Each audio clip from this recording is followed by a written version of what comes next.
Bonjour à tous, dans cette vidéo, on va vous présenter un exposé concernant les diodes, réalisé par moi-même Ekram El et ma collègue Soumia Chkroni et encadré par Madame Assia Sadeghi.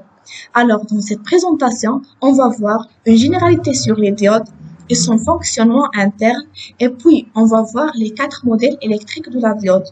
Et qu'est-ce qu'une polarisation directe et inverse? Par la suite, on va parler sur le point de fonctionnement. Et dans un dernier temps, on va voir le redressement simple et double alternance et leur rôle. Et on va terminer notre présentation par une conclusion qui se forme d'une vidéo pour bien assimiler les choses. Tout d'abord, on va commencer par une généralité sur les fonctions. Alors, qu'est-ce qu'un diode? La diode est un dipôle à semi-conducteur, jonction PN. Les deux bornes sont repérées anode A et cathode K. Une diode est un élément ayant la propriété d'être conducteur pour un certain sens de courant et non conducteur pour l'autre sens. La surface de séparation des régions de type P et N s'appelle une jonction PN. Voici un symbole d'une diode. On a ici ce côté-là et appelle anode A et ce côté-là appelle cathode K. Quand le courant il dépasse par l'anode, joue le rôle d'un conducteur.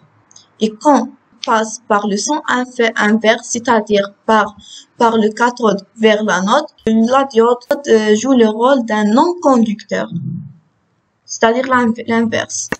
Pour le fonctionnement interne d'une diode, la diode est un composant des deux commutations qui possède deux régimes de fonctionnement, diode à l'état passant et diode à l'état bloqué. La diode peut ainsi commuter de l'état passant à l'état bloqué. Ici, on a un schéma qui représente quand le circuit dans la polarisation de son direct, c'est-à-dire la diode est passante. Le courant il passe par l'anode vers la cathode. Dans ce schéma-là, on a une polarisation dans le sens inverse, c'est-à-dire la diode est bloquée. Le courant I, comme vous voyez, il passe par le cathode vers l'anode, le sens inverse. Pour le calcul de courant I, dans le cas de diode est passante, on utilise la loi de Maille pour déterminer la tension aux bornes de la charge VR égale à V alimentation moins V aux bornes de la diode. Et on va utiliser loi d'Ohm, I fois R égale à VR. On va remplacer VR par l'expression V alimentation moins VT. On va obtenir I égale à V alimentation moins VD divisé par R.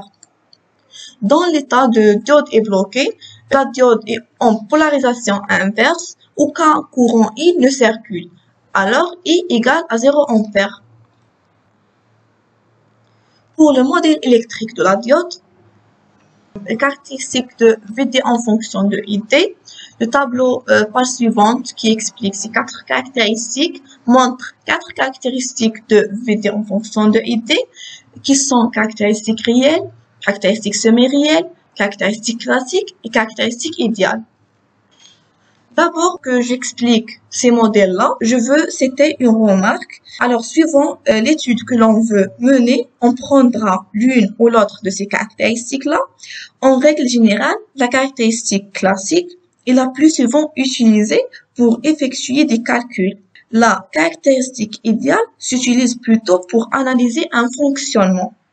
Et ce tableau-là explique chacun de ces caractéristiques. Par exemple, pour le modèle réel, voici ce schéma-là. Dans l'état diode est bloqué, ID est pratiquement nul. I est à peu près égal à 0, comme vous voir là. Et quand la diode à l'état passante, un courant circule. Et 0 différent de 0. Différent de 0. Comme vous voyez là. Et pour l'utilisation de ce modèle-là, peu pratique à utiliser, ne s'utilise que pour déterminer graphiquement le point de fonctionnement d'un montage. Pour le modèle semi-réel, comme vous voyez ce schéma-là, diode à l'état bloqué, le courant ID est nul. Et quand le diode à l'état passant, un courant qui circule est D différent de 0.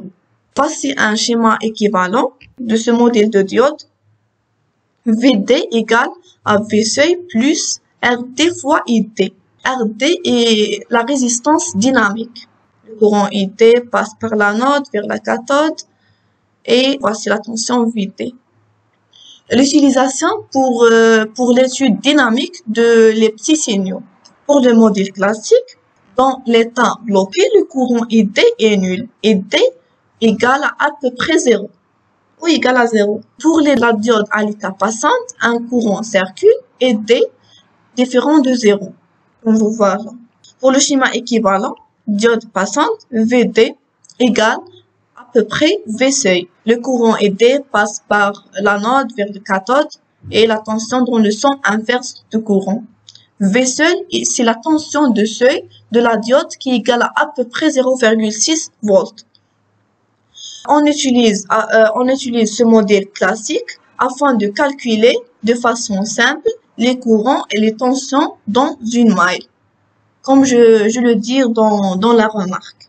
Et pour le modèle idéal, on a diode bloquée et diode passante. Ce schéma équivalent de modèle idéal, diode bloquée, ID égale à peu près 0. Donc, on peut représenter le schéma par un circuit ouvert, c'est-à-dire le courant ne circule pas. Et la diode passante, VD égale à 0. On peut représenter le schéma par un fil. Pour l'utilisation, modèle le plus simple à utiliser, la diode est considérée comme idéale si VD est inférieur ou égal à 0, diode bloquée, et ID égale à peu près 0. Si VD égale à 0, diode passante, ID est différent de 0. Polarisation. On distingue deux types de polarisation, polarisation directe et inverse. Premièrement, polarisation directe. Supposons que le potentiel du semi-conducteur de type N restant constant, on relève à l'aide d'une source énergie externe le potentiel du semi-conducteur de type P. La barrière de potentiel passe alors de V0 à V0 moins VD. Le courant dû au porteur majoritaire devient V0 exponentielle moins E fois V0 moins VD sur KT est égal à V0 exponentielle moins E V0 sur KT fois exponentielle E VD sur KT est égal à peu près IS fois exponentielle E VD sur KT. On tend le compte du courant inverse et circule dans la diode de P vers N un courant appelé courant direct et ID est égal à IS fois exponentielle E VD sur KT moins 1 est égal à IS fois exponentielle E VD sur KT. Voilà le schéma électrique d'une polarisation directe. Polarisation inverse. Si on branche le générateur dans le sens inverse du cas précédent, on renforce le champ électrique interne et empêche le passage de porteurs majoritaires. Les électrons libres sont reposés dans la zone N et trop dans la zone P. On assure la séparation des charges zones de dépollution ou de transition. La barrière de potentiel s'établit à V0 plus VD. Il circule dans la diode de N vers P un courant I appelé courant inverse qui est dû au porteur minoritaire. II est égal à IS fois 1 moins exponentielle moins EVD sur KT est égal à peu près IS. Voilà le schéma électrique d'une polarisation inverse. Et maintenant, point de fonctionnement. Considérons le circuit de la figure caractéristique V en fonction de I d'une diode réelle étant non linéaire. Le point de fonctionnement peut être déterminé graphiquement en traçant sur un même graphe la droite de charge statique définie par l'équation I est égal à E moins V sur R. Le point de fonctionnement de la diode défini par les coordonnées IM et VM et l'intersection des deux courbes. Si la caractéristique de la diode est linéaire, le point de fonctionnement peut être déterminé analytiquement. Les coordonnées du point de fonctionnement VM et IM seront déterminées dans ce cas comme suit. D'une part, on a VM est égal à V0 plus R fois IM, caractéristique de la diode, et d'autre part, VM est égal à E moins R fois IM, la loi d'Eymey. D'où IM est égal à E moins V0 sur la somme des résistances et VM est égal à E fois R plus V0 fois R sur la somme des résistances. Redresseur simple alternance et redresseur double alternance. Rappelons la différence entre alternatif et continu. Une tension alternative change de signe, ce qui veut dire que ce dernier passe régulièrement du positif vers le négatif. Alors qu'une tension continue reste en permanence dans le positif ou le négatif. Il ne change pas de signe. Pour convertir de l'alternatif en continu, il existe plusieurs méthodes, selon ce qu'on fait des tensions ayant le signe qu'on veut éliminer. Les redresseurs les plus simples se comptent de supprimer les tensions négatives ou positives, alors que d'autres le transforment en tension de signe contraire. On distingue ainsi les redresseurs simple alternance qui annulent les tensions négatives, les redresseurs double alternance qui transforment les tensions négatives en tensions positives. Il faut aussi prendre en compte le fait que certains donnent une tension continue positive, alors d'autres en fournissent une négative. On a donc deux types de redresseurs positifs, redresseurs négatifs. Les deux classifications précédentes peuvent se combiner, ce qui donne quatre possibilités illustrées dans le tableau ci-dessous. Redresseur simple alternance positive, il annule les tensions négatives. Redresseur simple alternance négative, il annule les tensions positives. Redresseur double alternance positive, il transforme les tensions négatives en tensions positives. Redresseur double alternance négative, il transforme les tensions positives en tensions négatives. Redresseur simple alternance. On a un signe sinusoïdal. Après l'opération de redressement, on voit que les alternances négatives s'annulent, tandis que les alternances positives restent les mêmes. Redresseur double alternance, on a un signe sinusoïdal. Après l'opération de redressement, on voit que les alternances positives restent les mêmes, mais les alternances négatives se transforment en alternances positives. Et maintenant, je vous laisse avec une vidéo explicative sur les diodes. Nous allons parler de la diode. Voici son symbole.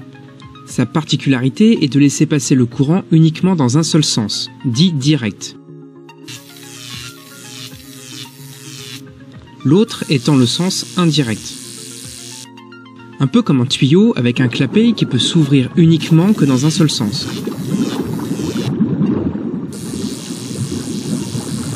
Une diode est un semi-conducteur, c'est aussi un dipôle, c'est-à-dire deux bornes, la cathode et l'anode. Un petit moyen mémotechnique pour se souvenir, cathode, on entend la sonorité K, et sur le symbole de la diode, nous retrouvons un K à l'envers. Revenons à son fonctionnement.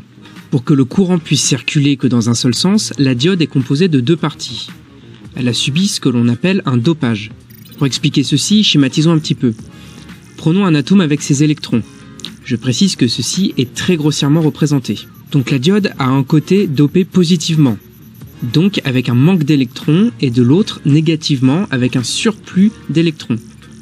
Le dopage du silicium peut être réalisé avec du phosphore pour l'excès d'électrons et du bore pour les trous d'électrons.